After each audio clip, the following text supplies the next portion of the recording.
एक ऐसी सुबह की कल्पना कीजिए जहां हम सोकर उठते हैं और अचानक पता चलता है कि कुछ बहुत बड़ा बदल गया है। हाँ, मतलब रसोई घर में रखे गैस सिलेंडर की कीमत हम्म। रातों रात 3 गुना बढ़ गई है। हम्म। और उसके साथ ही ऐसी खबरें आ रही हैं कि खाड़ी देशों में, जिसे हम आमतौर पर गल्फ कहते हैं, हम्म। वहां काम करने वाले लाखों भारतीयों के प्रोजेक्ट्स अचानक बंद हो गए। और उन्हें अगले कुछ ही दिनों में वापस देश लौटना पड़ रहा है। एग्जैक्टली ये सुनने में किसी डिस्टोपियन फिल्म की कहानी जैसा लगता है ना। हाँ। लेकिन आज हम जिस मुद्दे पर चर्चा करने वाले हैं उसके हिसाब से ये एक ऐसी भौगोलिक, राजनीतिक या कहें जियोपॉलिटिकल डोमिनो इफेक्ट है जो सच में किसी भी वक्त शुरू हो सकती है। बिल्कुल। और इस डोमिनो इफेक्ट को समझने के लिए ना हमारे पास आज एक बेहद ठोस आधार है। शशि थरूर ने हाल ही में एक काफी गहन विश्लेषण लिखा है जिसमें उन्होंने एक ऐसी स्थिति का आकलन किया है जहां ईरान पूरी तरह से एक युद्ध में ध्वस्त हो चुका है। एक काल्पनिक युद्ध, राइट? हाँ, काल्पनिक या हाल ही में शुरू हुआ कोई बड़ा युद्ध। लेकिन इस लेख का सबसे दिलचस्प हिस्सा ये नहीं है कि युद्ध में किसने किसको हराया, बल्कि ये है कि जब उस इलाके में ऐसी तबाही आती है तो उसका असर सिर्फ उनकी सरहदों तक सीमित नहीं रहता। वही तो। वो तबाही पूरे पर्शियन गल्फ में सदियों से बनी हुई शांति और स्थिरता की धारणा को तोड़ देती है, हमेशा के लिए। तो चलिए इसको थोड़ा समझने की कोशिश करते हैं, क्योंकि हमारा मकसद आज यही समझना है कि ये संकट कैसे ग्लोबल मार्केट्स और आम जनता की जेब तक पहुंचता है। पर चर्चा को आगे बढ़ाने से पहले मैं एक बात पूरी तरह से साफ कर देना चाहती हूँ। हाँ, वो बहुत जरूरी है। सही में आज हम जिन भी तथ्यों पर बात करेंगे वो शशि थरूर के लेख पर आधारित हैं। हमारा या इस लेख का मकसद किसी एक पक्ष की तरफदारी करना नहीं है और ना ही किसी को दोष देना है। ये बेहद जरूरी आधार है, क्योंकि देखिए, जब बात अंतर्राष्ट्रीय राजनीति की आती है तो वहां भावनाओं से ज्यादा जमीन पर हो रहे बदलावों पर ध्यान देना जरूरी होता है। थरूर का ये लेख बिल्कुल निष्पक्ष होकर सिर्फ इस बात पर रोशनी डालता है कि अगर ऐसी तबाही होती है तो आर्थिक और सामाजिक रूप से दुनिया को इसकी क्या कीमत चुकानी पड़ेगी। तो सीधे उस स्थिति के अंदर चलते हैं जो इस संकट का केंद्र है, यानी ईरान का पूरी तरह से ध्वस्त होना। अक्सर जब हम युद्ध की तबाही के बारे में सोचते हैं तो हमें टूटी हुई इमारतें या उड़ी हुई सड़कें दिखती हैं, धुएं के गुबार, मलबा, वही सब। हाँ, लेकिन इस लेख में जिस तबाही का जिक्र है वो सिर्फ फिजिकल इंफ्रास्ट्रक्चर का गिरना नहीं है। ये एक देश के पूरे सिस्टम का ध्वस्त होना है। पावर ग्रिड्स, रिफाइनरीज और ट्रांसपोर्ट नेटवर्क पूरी तरह से काम करना बंद कर चुके हैं। और इस सिस्टम के ध्वस्त होने का जो सबसे बड़ा हिस्सा है वो है गवर्नेंस, यानी शासन का खत्म होना। लेख में इस चीज को डिकैपिटेशन ऑफ लीडरशिप कहा गया है। मतलब नेतृत्व का सर कलम हो जाना। एग्जैक्टली। और इसका मतलब सिर्फ एक लीडर का ना होना नहीं है। इसका मतलब है कि वो पूरी चेन ऑफ कमांड जिसके जरिए देश के फैसले जमीन पर उतरते हैं वो टूट चुकी है। मंत्रालय पंगु हो गए हैं। जब आपका पावर ग्रिड उड़ जाता है तो सिर्फ बिजली नहीं जाती, अस्पताल काम करना बंद कर देते हैं, कम्युनिकेशन नेटवर्क गिर जाता है, एक तरह से पूरे देश की सांस रुक जाती है। अगर इसको एक आम जिंदगी के उदाहरण से समझें, अगर किसी देश को एक स्मार्टफोन मान लिया जाए तो ये तबाही ऐसी नहीं है कि सिर्फ स्क्रीन टूटी हो और आप किसी तरह स्वाइपिंग करके अपना काम चला लें। सही एनालॉजी है। यहाँ तो मदरबोर्ड ही जल चुका है और पूरा ऑपरेटिंग सिस्टम करप्ट हो गया है। आप स्क्रीन बदल भी ले तो भी फोन ऑन नहीं होगा और इसका असर सीधा लोगों पर पड़ेगा। समाज की एकता की जगह दर ले लेगा और संस्थाओं पर से लोगों का विश्वास बिल्कुल उड़ जाएगा। और मैं बताऊंगी कि इस मदरबोर्ड के जलने का सबसे खतरनाक हिस्सा हार्डवेयर का नुकसान नहीं है, बल्कि उस फंक्शन का रुक जाना है जिससे सिस्टम खुद को ठीक करता है। ओह, रिकवरी मोड। हाँ। तरुण अनुमान लगाते हैं कि इस पूरे हादसे के बाद जो शासन या सरकार बचेगी वो बहुत ही कमजोर होगी। और इतिहास गवाह है कि जब कोई सत्ता कमजोर होती है तो वो सुधार करने या देश को आगे बढ़ाने के बारे में नहीं सोचती, सिर्फ सर्वाइवल पर आ जाता है। बिल्कुल। खुद को बचाने के लिए वो शासन अपने ही नागरिकों पर ज्यादा कठोर और दमनकारी हो जाता है, रिप्रेसिव हो जाता है। लेकिन एक जले हुए स्मार्टफोन का असर सिर्फ उसी एक डिवाइस पर तो नहीं पड़ता। अगर वो डिवाइस किसी बहुत बड़े नेटवर्क का हिस्सा था तो नेटवर्क के बाकी नोड्स पर भी असर होगा। सही पकड़ा आपने। और यही बात हमें इस कहानी के सबसे रोचक और चौंकाने वाले हिस्से की तरफ ले जाती है, खाड़ी देशों का भ्रम, जिसे लेख में गल्फ इल्यूजन कहा गया है। एक लंबा समय रहा है जहां यूएई, कतर और सऊदी अरेबिया जैसे देशों ने दुनिया के सामने खुद की एक ऐसी छवि बनाई कि वो एक सेफ हेवन है। हाँ, उन्होंने दुनिया को ये यकीन दिलाया था कि भले ही बाकी वेस्ट एशिया में उथल-पुथल मची हो, लेकिन उनकी सरहदें एकदम सुरक्षित हैं, कि वो ग्लोबल बिजनेस, कैपिटल और ट्रेड के लिए एक ओएसिस हैं, एक नखलिस्तान। लेकिन थरूर समझाते हैं कि इस नए युद्ध ने इस इंसुलेशन को हमेशा के लिए खत्म कर दिया है। ग्लोबल कैपिटल अचानक ये देख रहा है कि जिस जगह को वो सबसे सुरक्षित मानते थे, वो दरअसल एक ज्वालामुखी के बिल्कुल बगल में है। यहाँ पर मुझे सच में बहुत हैरानी होती है। मेरा मतलब है ये बिल्कुल वैसा है जैसे आपने एक बहुत ही खूबसूरत कांच का लग्जरी पेंट हाउस बनाया हो और आपको लगता हो कि बिल्डिंग के ग्राउंड फ्लोर पर जो आग लगी है वो आपके पेंट हाउस तक कभी पहुंचेगी ही नहीं। बहुत बढ़िया उदाहरण है ये। पर आखिर इन देशों ने इतने लंबे समय तक ये भ्रम कैसे बनाए रखा, और ये ग्लोबल कैपिटल यानी बड़े इन्वेस्टर्स इतनी जल्दी घबरा क्यों रहे हैं? यहाँ पर सबसे हैरान करने वाली बात यह है कि ये भ्रम इसलिए बना रहा क्योंकि इन देशों ने अपने इंफ्रास्ट्रक्चर और एफर्टलेस कनेक्टिविटी पर बेहिसाब पैसा खर्च किया। अच्छा। दुबई आने जाने, बिजनेस सेटअप करने और दुनिया भर से जुड़ने के लिए उन्होंने चीजों को इतना आसान बना दिया कि किसी ने उसके आसपास के भौगोलिक खतरों पर ध्यान ही नहीं दिया। सबको लगा सब सेफ है, लेकिन कैपिटल यानी विश्व का पैसा बहुत डरपोक होता है। पैसे को रिस्क नहीं पसंद। एकदम सही। उसे जहां जरा सा भी डर लगता है, जहां स्थिरता का भ्रम टूटा, वो तुरंत वहां से निकलने लगता है। तो इस भ्रम के टूटने के एक्चुअल जमीनी नतीजे क्या हो रहे हैं? फ्लाइट्स का रास्ता बदलना तो चलो एक चीज है, लेकिन क्या बिजनेस पूरी तरह से ठप हो रहा है? इसको ना थोड़ा मैरीटाइम ट्रेड और इंश्योरेंस के नजरिए से देखिए। जब कोई इलाका वॉर जोन बन जाता है या वहां स्थिरता नहीं रहती, तो मालवाहक जहाजों का इंश्योरेंस बहुत बढ़ जाता है। हाँ। अगर आप एक शिपिंग कंपनी चलाते हैं और आपका माल फारस की खाड़ी से गुजर रहा है, तो इंश्योरेंस कंपनी आप पर एक भारी वॉर रिस्क प्रीमियम लगा देंगी। बाप रे। और कई बार ये प्रीमियम इतना ज्यादा होता है कि पूरी शिपमेंट की लागत आमदनी से ऊपर चली जाती है। बाप रे। हाँ, इस वजह से जहाज़ों को लंबा रास्ता लेना पड़ता है, जिसमें कई हफ्ते और भारी ईंधन लगता है, ट्रांजिट डिले होता है। अलग मतलब जो हब अपनी तेजी और रुकावट रहित बिजनेस के लिए जाना जाता था, वहां अब रास्ते बंद हैं और लागत आसमान छू रही है। और यहाँ एक बहुत बड़ा लॉजिकल कनेक्शन बनता है।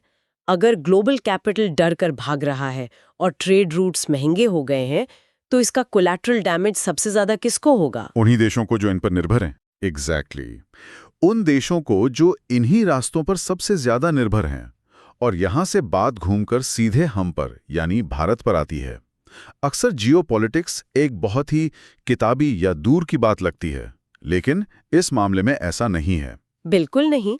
भारत इस पूरे जियोपॉलिटिकल संकट का एक बहुत बड़ा स्टेक होल्डर है। हम सिर्फ दूर बैठकर खबरें सुनने वालों में से नहीं है, क्योंकि हमारी आर्थिक स्थिति इस इलाके से बहुत गहराई से जुड़ी है। सही बात है। थरूर के विश्लेषण में भारत पर इसके प्रभाव को 3 मुख्य हिस्सों में बांटा गया है। सबसे पहला और सबसे बड़ा झटका है एनर्जी यानी ऊर्जा और उससे जुड़ी महंगाई। ये बात तो मैं पूरी तरह समझ सकता हूँ, क्योंकि हम अपनी जरूरत का ज्यादा हिस्सा बाहर से ही मंगवाते हैं। अगर वहां युद्ध की वजह से क्रूड ऑयल, एलपीजी और एलएनजी की सप्लाई रुक जाती है या सप्लाई चेन्स महंगी हो जाती हैं, तो यहाँ पेट्रोल पंप्स और रसोई घर में तो आग लग जाएगी, कीमतें भड़क उठेंगी। और जब ऊर्जा की कीमत बढ़ती है ना, तो सिर्फ गाड़ी चलाना महंगा नहीं होता, हर वो चीज जिसमें ट्रांसपोर्ट इन्वॉल्व है वो महंगी हो जाएगी। हाँ बिल्कुल, सब्जियों से लेकर दवाइयों तक सब कुछ। इसका सबसे ज्यादा असर हमारे वर्किंग क्लास और मध्यम वर्ग पर पड़ता है। उनका महीने का बजट पूरी तरह हिल जाता है। लेकिन संकट सिर्फ यहाँ तक सीमित नहीं है। हमारा दूसरा बड़ा कनेक्शन है वहाँ काम करने वाले लोग और उनसे आने वाला पैसा, जिसे हम रेमिटेंसेस कहते हैं। सही कहा, रेमिटेंसेस। ये वाकई एक बहुत अहम मुद्दा है जिसे आमतौर पर चर्चा में नजरअंदाज कर दिया जाता है। गल्फ में काम करने वाले भारतीयों का पैसा सिर्फ उनके परिवारों को नहीं चलाता, बल्कि कई राज्यों की पूरी इकॉनमी ही इस पे टिकी है। केरला जैसी जगहों पर इसका प्रभाव सबसे ज्यादा होता है। मैं पूरी तरह सहमत हूँ। लेकिन अगर गल्फ का सेफ हेवन होने का भ्रम ही टूट गया है, तो वहाँ के फॉरेन इन्वेस्टर्स पीछे हटेंगे, सॉवरेन वेल्थ फंड्स अपना पैसा रोकेंगे और उससे प्रोजेक्ट्स बंद होंगे। एकदम। जब फॉरेन इन्वेस्टर्स अपना पैसा वापस निकालते हैं, तो बड़े बड़े कंस्ट्रक्शन और इंफ्रास्ट्रक्चर प्रोजेक्ट्स अचानक रुक जाते हैं, लोकल बिजनेस कम हो जाते हैं। इसका सीधा नतीजा ये होता है कि वहां काम करने वाले विदेशी मजदूरों और प्रोफेशनल्स की छटनी शुरू हो जाती है। मतलब लाखों भारतीयों का भविष्य सीधे तौर पर खतरे में आएगा। हाँ, और जब रेमिटेंस इकोनॉमी की ये रीढ़ की हड्डी टूटती है तो भारत के अंदर बेरोजगारी और आर्थिक दबाव एक नए स्तर पर पहुंच जाता है। ये वाकई में आंखें खोलने वाला है। जो जियोपॉलिटिक्स हमें टीवी पर किसी दूसरे देश की कहानी लगती है, वो असल में इस बात का फैसला कर रही होती है कि हमारे पड़ोस में रहने वाले किसी परिवार का चूल्हा जलेगा या नहीं। ये आपस में जुड़ी हुई दुनिया की सच्चाई है। और जैसा आपने पहले ट्रेड रूट के मुद्दे पर बताया था, हमारा तीसरा संकट सप्लाई चेन्स का होना चाहिए, राइट? जो सामान हम यहाँ से अफ्रीका या यूरोप भेजते हैं, उस पर इसका क्या असर होगा? देखिए, भारत के मैन्युफैक्चरर्स और एक्सपोर्टर्स के लिए रास्ते बुरी तरह प्रभावित हुए हैं। जब खाड़ी और आसपास के ट्रेड रूट सुरक्षित नहीं रहते, तो जहाज़ों को अफ्रीका के पूरे चक्कर लगाकर जाना पड़ता है। वो केप ऑफ गुड होप वाला लंबा रास्ता? हाँ, वही। और इस लंबे रास्ते का मतलब है ट्रांसपोर्ट लागत का कई गुना बढ़ जाना।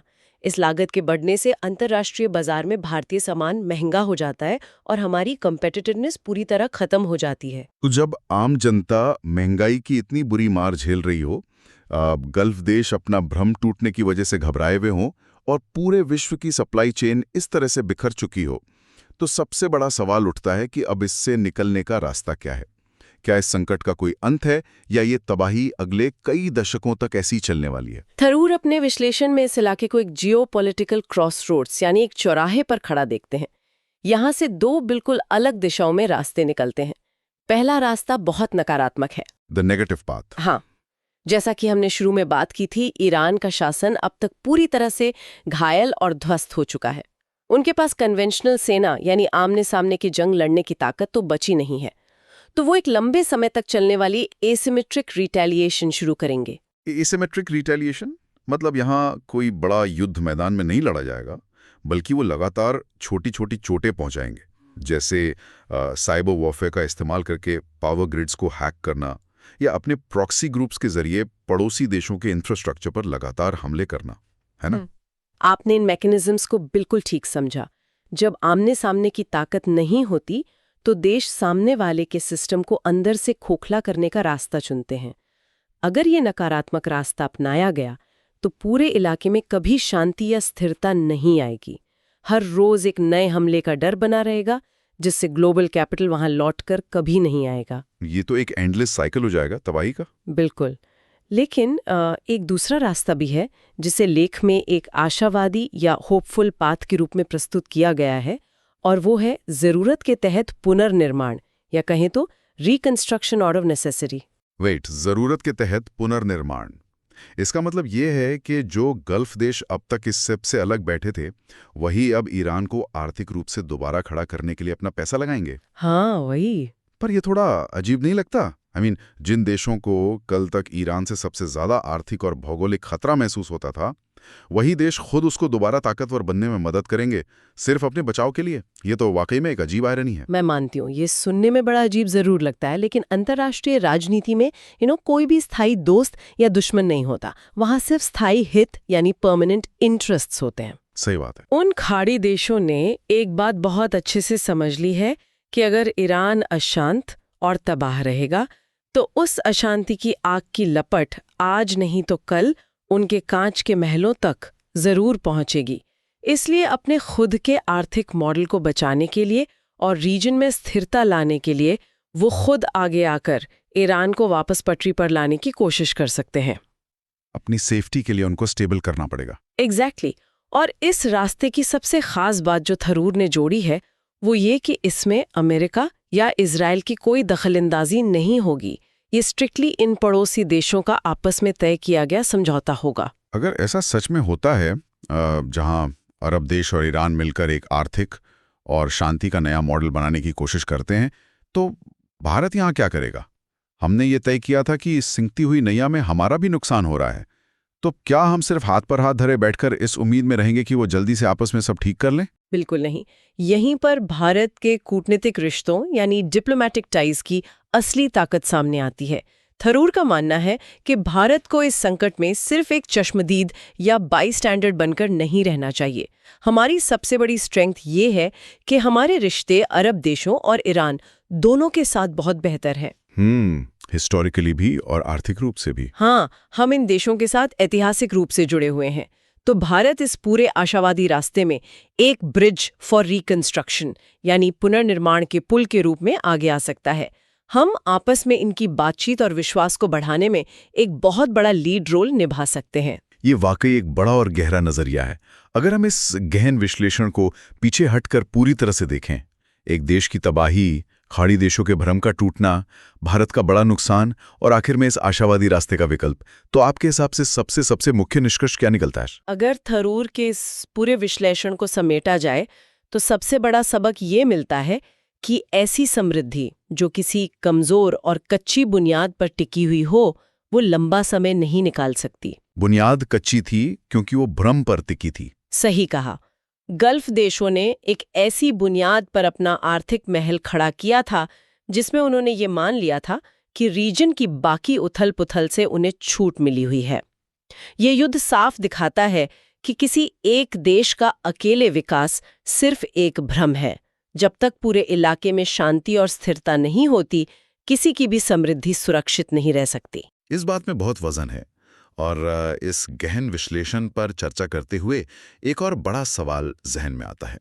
हमने देखा कि कैसे किसी दूसरे रीजन में हुई थोड़ी सी अशांति हमारी रोजमर्रा की जिंदगी, आम जनता के रसोई घर में रखे गैस के सिलेंडर और लोगों की नौकरियों को पूरी तरह प्रभावित कर सकती है।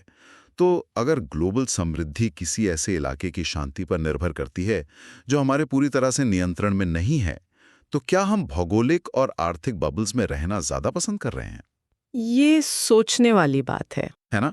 हम खुद को बाहरी रूप से बड़ा दिखाते हैं, लेकिन अंदर से हमारी सप्लाई चेन्स पूरी तरह से किसी और पर टिकी हैं। शायद भविष्य की असली सुपर पावर वो नहीं होगी जिसके पास सबसे बड़ी सेना होगी या सबसे खतरनाक हथियार होंगे, बल्कि वो देश हकीकत में सुपर पावर कहलाएगा जो अपनी सप्लाई चेन्स और आर्थिक ज़रूरतों में पूरी तरह से आत्मनिर्भर और स्वतंत्र होगा, और जिसे दूर खड़ी किसी इल्यूजन्स के टूटने का कभी डर ना हो।